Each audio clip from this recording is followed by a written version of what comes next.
Hello students, good morning. Kandwal next classes में आपका एक बार फिर से स्वागत है। तो जो हमारा न्यू सेशन 2025-26 कर रहे थे उसमें हमने आज क्लास 9 एक्सरसाइज 6.2 का क्वेश्चन नंबर 2 लिया है। तो आइए पहले क्वेश्चन को रीड कर लेते हैं। क्वेश्चन में गिवन क्या है और हमें क्या फाइंड करना है, तो देखते हैं क्वेश्चन में क्या गिवन है। यहाँ आप देख रहे हैं ए बी लाइन जो है सी डी के पैरेलल है और ई एफ जो है ई एफ हमारा जो है परपेंडिकुलर है सी डी के। ठीक है, इसका मतलब ये जो एफ ई डी एंगल है 90 एंगल बन रहा है और साथ में जी ई डी एंगल ये जो पूरा एंगल बन रहा है ये हमारा बन रहा है 126 डिग्री का।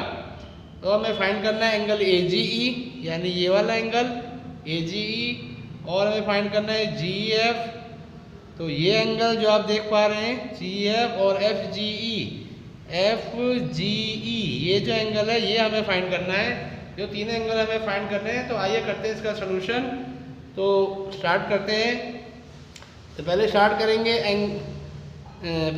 करते हैं जो हमें दिया है ई एफ परपेंडिकुलर है सी डी के।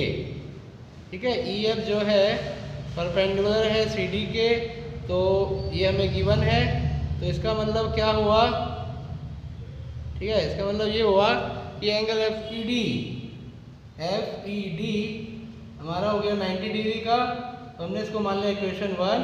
अब आते हैं हम, देखिए हमें क्या फाइंड करना है, एंगल ए जी ई। ठीक है, ये एंगल एक तो हमें फाइंड करना है। ठीक है, और हमें फाइंड करना है जी ई एफ। ठीक है, ये एंगल हमें फाइंड करना है। हमें फाइंड करना है एफ जी ई। ठीक है, तो जी ई एफ, ठीक है, जी ई एफ पहले हम ये एंगल फाइंड करते हैं। इसके लिए हम क्या करेंगे, जी ई डी जो हमें दे रखा है इसको ले लेते हैं। एंगल जी ई डी हमारा है 126 डिग्री जो हमें गिवन है। तो आप देख पा रहे हैं जो जी ई डी एंगल है, जी ई डी, इसमें दो एंगल मिल रहे हैं। एक हमारा हो रहा है एफ ई डी, ठीक है, और एक हो रहा है हमारा जी एफ ई डी और जी ई एफ। तो ये हो गया F E D plus G E F 126 degree. तो एफ ई डी हमें दे रखा 90 डिग्री। ठीक है, तो 90 degree plus G E F equal to 126 degree. तो यहाँ से हम फाइंड कर लेंगे जी ई एफ। तो जी एफ हो गया हमारा 126। ठीक है, एफ ई डी हमें दे रखा है इक्वेशन 1 से 90 डिग्री। तो जी ई एफ हमारा हो गया 126 माइनस 90 डिग्री, यानी जी ई एफ हमारा हो गया 36 डिग्री। ठीक है, इससे मैंने इस तरह हमने जी एफ एंगल फाइंड कर लिया 36 डिग्री। अब हमें क्या फाइंड करना है, ये एंगल तो हमने फाइंड कर लिया। हमें फाइंड करना है ए जी ई।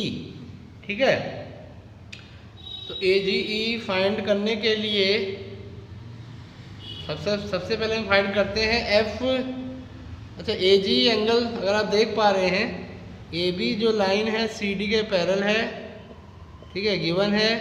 तो इसका मतलब क्या हुआ कि ये जो ए जी एंगल है, ये एंगल और ये पूरा एंगल ए जी ई और जी ई डी दोनों इक्वल हो गए। अगर आप ध्यान से देखें तो ये क्या बन रहे हैं, अल्टरनेट इंटीरियर एंगल।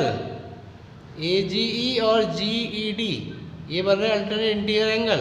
तो ए जी ई बराबर जी ई डी। ठीक है, जी ई डी ये बन रहे अल्टरनेट इंटीरियर एंगल, यानी ए आई ए। ठीक है, तो ए जी ई हमारा आ गया 126 डिग्री। ठीक है, तो ये भी हमने फाइंड कर लिया। और थर्ड हमें फाइंड करना है एफ जी ई। तो ये भी बड़ी आसानी से हो जाएगा। देखिए ये जो ए जी ई है और एफ जी ई है, इधर ये एंगल और एक ये एंगल, दोनों का सम कितना हो गया 180। ठीक है, तो ये हमारा क्या हो गया, लीनियर पेयर। ठीक है, जैसे आप देख पा रहे हैं लीनियर पेयर आप जानते ही हैं, एक लाइन पे दो एडजेसेंट एंगल का सम होता है 180, उसे बोलते हैं लीनियर पेयर। ठीक है, तो ए जी पर एफ जी 180, तो ए जी हमने निकाल लिया 126 डिग्री। ठीक है, तो इसको मान सकते हैं क्वेश्चन नंबर 2। तो ए जी हमारा हो गया 126 डिग्री और एफ जी हमें फाइंड करना है। ठीक है। AGE plus FG equal to 180 degree. तो FGE हो गया हमारा 180 में से गया 126 डिग्री। ठीक है, तो हमारा FGE भी आ गया 100। ठीक है, क्वेश्चन 2 से हमने लिया था AGE, तो FGE भी हमारा आ गया 54 डिग्री। तो इस तरह से हमने तीनों एंगल फाइंड कर लिए और इस तरह से ये कंप्लीट हुआ। तो thank you student, thank you very much. If you like my videos then subscribe and share. Thank you.